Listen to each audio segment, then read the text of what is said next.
Introduction. Today, Roy and his brother Ajit are walking in a park.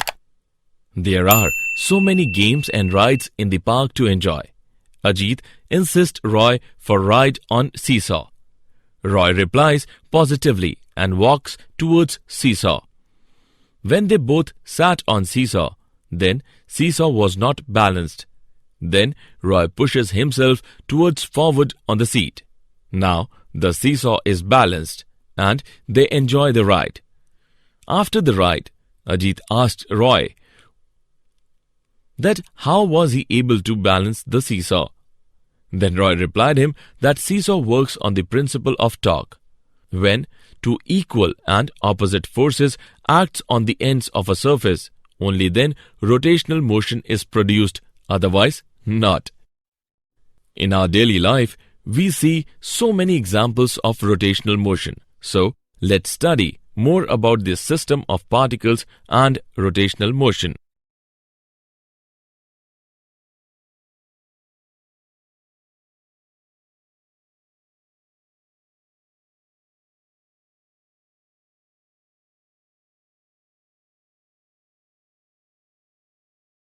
Objectives.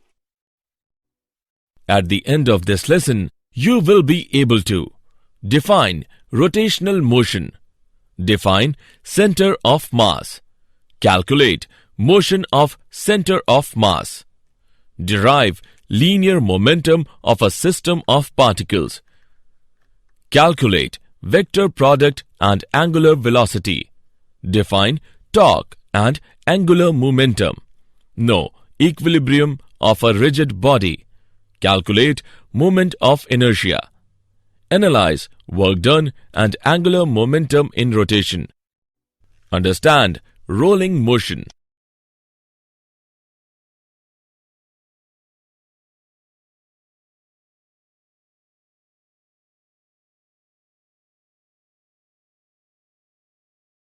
Definition. Rotational motion is common in our daily life. The wheels, spinning top, blades of a fan, merry-go-round all perform rotational motion. A body is said to perform a pure rotational motion if every particle in the body moves in a circular path, such that the center of these circles lie on a single straight line called as the axis of rotation.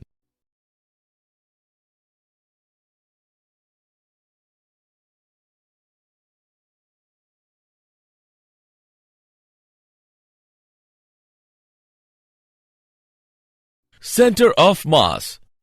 Center of mass point of a body is defined as a point where the whole mass of body can be assumed to be concentrated. It is an imaginary point. The whole body can be replaced by its center of mass. Position of center of mass of a body. The moment of mass of the center of mass point of a body about a fixed point is equal to the sum of the moments of masses of all its mass particles about that fixed point. If the body is made up of n mass particles, then the position vector of the center of mass is given by r vector is equal to m1 r1 vector plus m2 r2 vector plus so on till mn rn vector by m1 plus m2 plus so on till mn.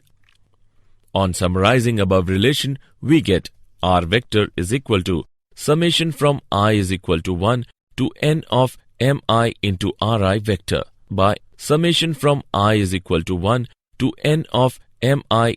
The center of mass point of a body made up of two mass particles always lie on the line joining them.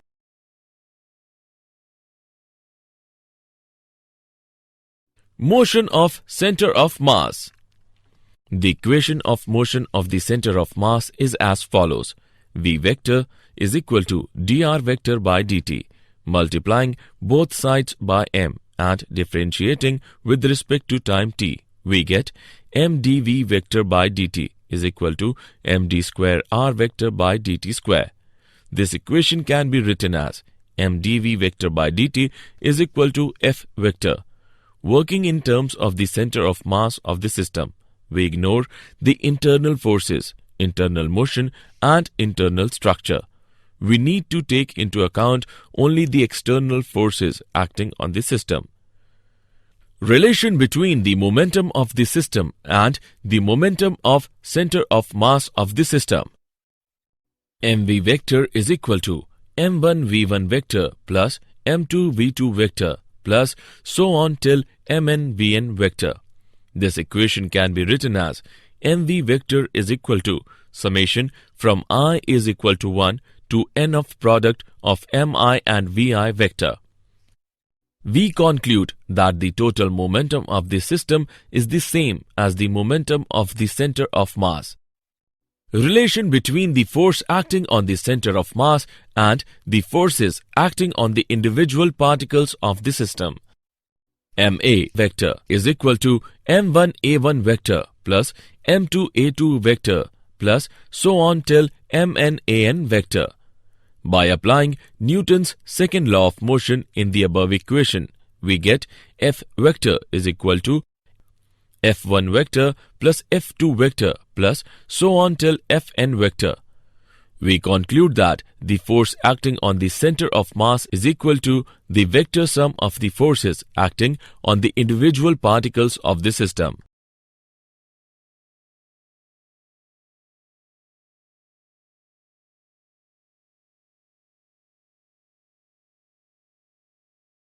Linear momentum of a system of particles. If F vector is the net external force acting on this system, m is the mass of the system and v vector is the velocity of the center of mass of the system, then the equation of motion of center of mass is F vector is equal to d by dt of product of m and v vector. If no external force acts on this system, then the F vector will be equal to 0. By putting the value of F vector in above equation, we get d by dt of product of m and v vector is equal to 0. This equation can be written as mv vector is equal to constant. We conclude that if no external force acts on the system, then the total momentum of the system is constant. This is the law of conservation of momentum. When value of m is constant, then v vector is also equal to constant. We can conclude that if no external force acts on a system, then its center of mass moves uniformly in a straight line.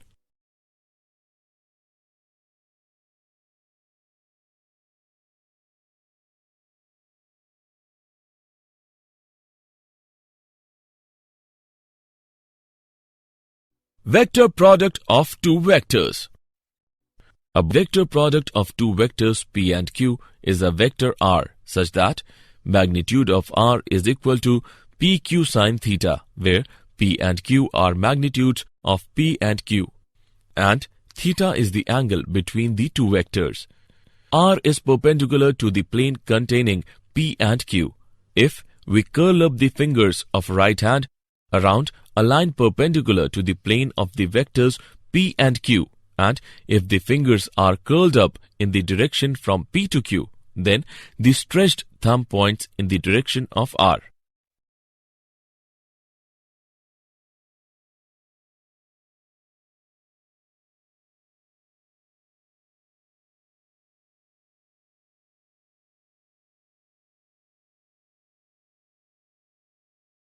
Angular velocity and its relation with linear velocity. The rate of change of angular displacement is known as angular velocity. If a rotating body turns through an angle delta theta in time delta t, then its angular velocity omega is given by omega is equal to limit delta t tends to 0 of delta theta upon delta t, which is equal to d theta by dt. The angular velocity of a rotating body is a vector quantity and it acts parallel to axis of rotation, and its sense is given by right-hand rule.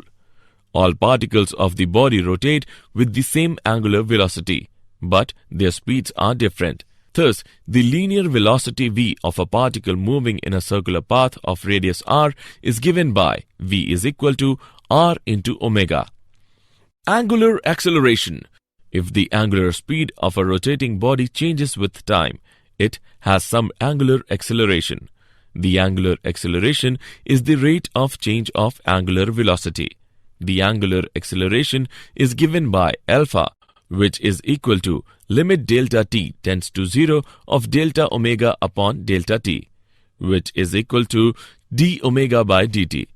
The angular acceleration is a vector quantity. It is directed along the axis in the same direction as omega, when the angular velocity is increasing, but opposite to omega when it is decreasing.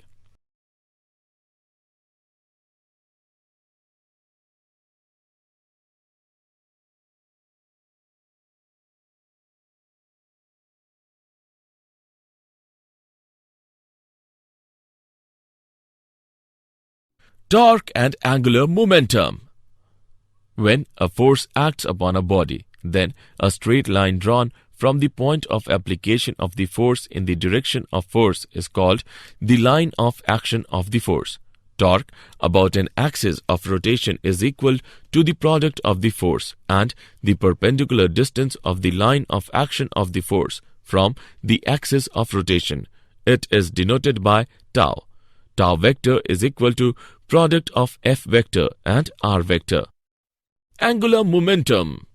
If a body is rotating about an axis, then the sum of the moments of the linear moments of all the particles about the given axis is called the angular momentum of the body about that axis. Let's take an example. Consider a body consisting of n mass particles of masses m1, m2 and so on till mn. Let the particles be rotating about an axis with a constant velocity omega, and let r1, r2 till rn be the perpendicular distances from the mass particle to the axis. Moment of this force about the axis of rotation is equal to F into r.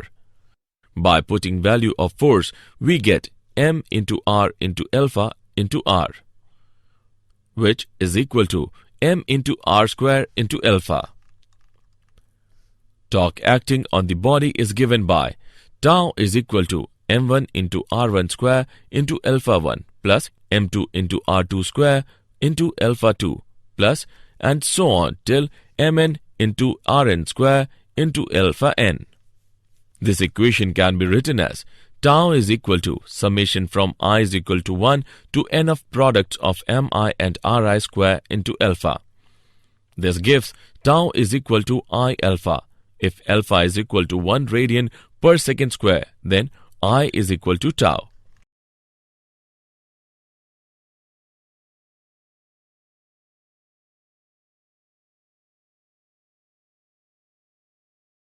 Equilibrium of a rigid body.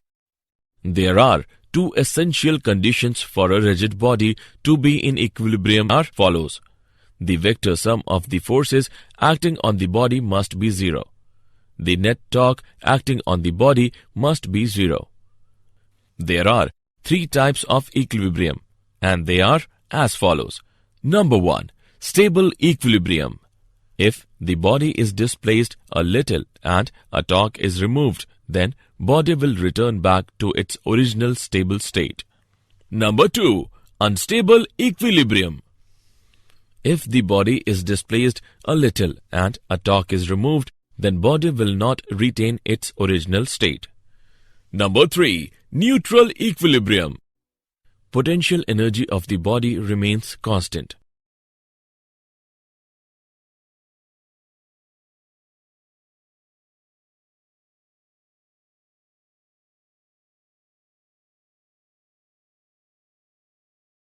Moment of inertia. Moment of inertia of a body about its axis of rotation is defined as the product of its mass and the square of the perpendicular distance of the body from its axis of rotation. It is denoted by I. I is equal to mr square. The moment of inertia of the rigid body will be equal to the sum of moments of inertia of the particles. Its expression is given by I is equal to summation from I is equal to 1 to n of products of mi and ri square. Radius of gyration of a rigid body about its axis of rotation is defined as the perpendicular distance of the point where the mass of the whole body can be assumed to be concentrated from the axis. It is denoted by k. Its expression is given by I is equal to mk square, which is equal to summation from I is equal to 1 to n of product of mi and ri square.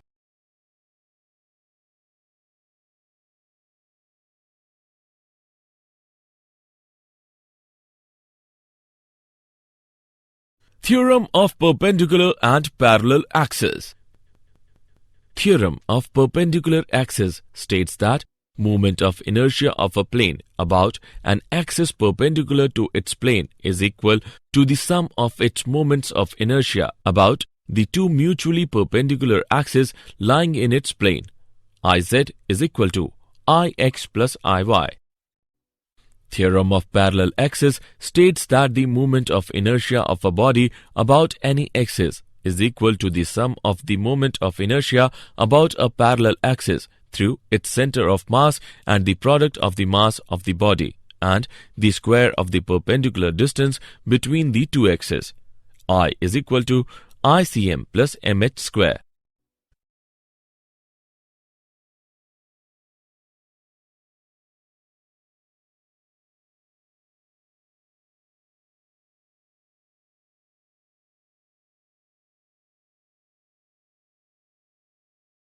Work done in rotation. Let a body rotate about an axis passing through O when a turning force F is applied at a point P. If the tangential and radial components of the force F are Ft and Fr respectively, then work done for a small angular displacement is given by dW is equal to Ft dot ds. Put the values of ds in above equation. dW is equal to FTR d theta. Here R is equal to OP. Replacing the above equation in terms of tau, we get dW is equal to tau d theta. By integrating on both sides, we get work done is equal to product of tau and theta. Thus, the work done is given by the product of the torque with the angular displacement in radians.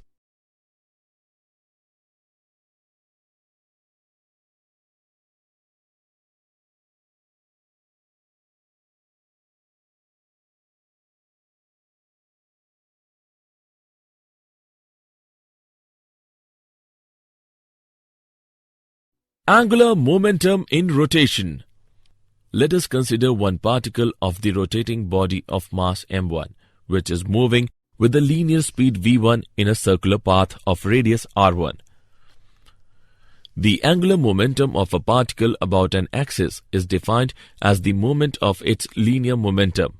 Hence, angular momentum of particle p1 is given by L1 is equal to m1 r1 square omega. The total angular momentum of the rotating body is given by L is equal to L1 plus L2 plus so on till Ln. By putting the value of L into above equation, we get is equal to m1 r1 square omega plus m2 r2 square omega plus so on till mn rn square omega. Thus, we get the result. L is equal to I omega.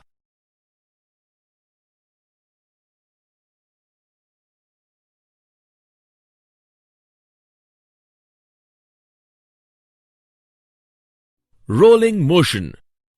Motion of a body across a surface combined with rotational motion of the body so that the point on the body in contact with the surface is instantaneously at rest.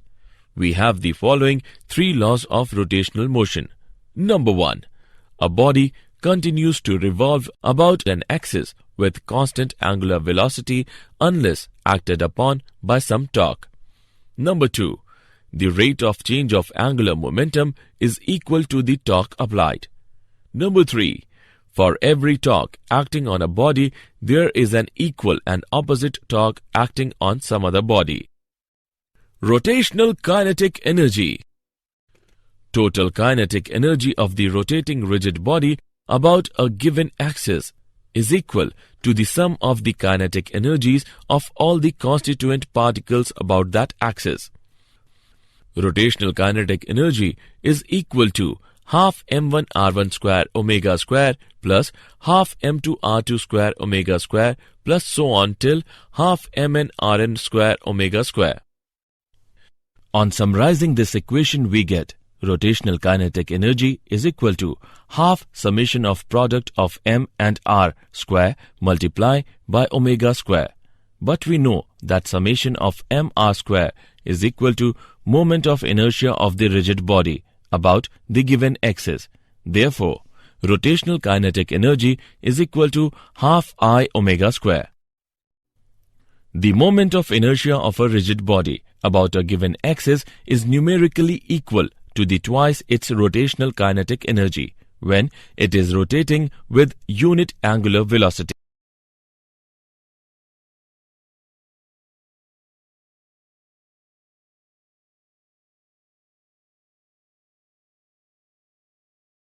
Did you know? The position of the center of mass depends upon the shape of the body. For a given shape, it depends upon the distribution of mass in the body. It is closer to the heavier part of the body.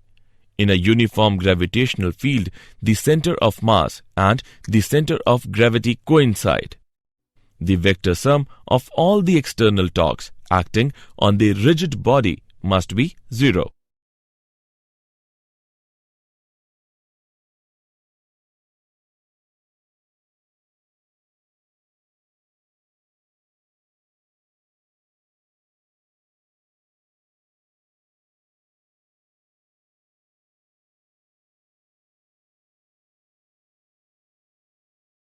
Summary. Let us summarize what we have learnt. Center of mass point of a body is defined as a point where the whole mass of body can be assumed to be concentrated. The center of mass point of a body made up of two mass particles always lies on the line joining them. The force acting on the center of mass is equal to the vector sum of the forces acting on the individual particle of the system. If no external force acts on the system, then the total momentum of the system is constant. This is the law of conservation of momentum.